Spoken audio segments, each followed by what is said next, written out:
طالبہ سے مبینہ زیادتی، راولپنڈی میں طلبہ نے پنجاب کالج کی اینٹ سے اینٹ بجا دی۔ لاہور میں طالبہ سے مبینہ زیادتی کے معاملے پر راولپنڈی میں احتجاج، 150 طلبہ گرفتار، 250 کے خلاف مقدمہ درج۔ طالبہ سے زیادتی کے واقعے پر راولپنڈی میں مشتعل طلبہ نے نجی کالج پر دھاوا بول دیا، عمارت کے شیشے توڑ ڈالے اور فرنیچر کو آگ لگا دی۔ پنجاب حکومت کی وضاحت اور تردید کے باوجود پنجاب کالج کی طالبہ سے زیادتی کو بنیاد بنا کر احتجاج کا سلسلہ جاری ہے۔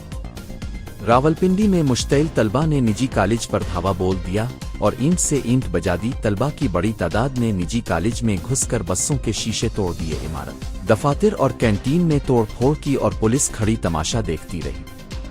طلبہ نے کالج کا قیمتی سامان سڑک کے بیچ میں رکھ کے نظر آتش کر دیا، مرکزی گیٹ توڑا اور پتھراؤ بھی کیا۔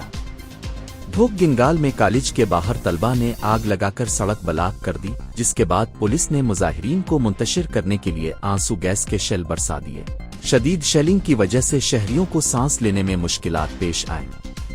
احتجاج اور ہنگامہ آرائی کے باعث 6 روڈ سے صدیقی چوک جانے والی سڑک بند ہو گئی، تاہم راولپنڈی اور اسلام آباد پولیس نے نجی کالج میں پھنسے 80 سے زائد کالج کے سٹاف کو بحفاظت نکال لیا۔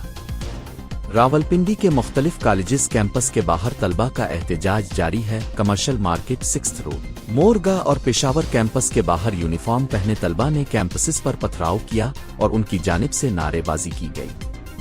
پشاور روڈ کیمپس پر طلبہ نے گیٹ اور شیشے توڑ دیے اور مورگا کیمپس کے باہر طلبہ نے پتھراؤ کیا، جبکہ احتجاج کے باعث ایوب پارک چوک مکمل بلاک ہو گیا اور گاڑیوں کی طویل قطاریں لگ گئیں۔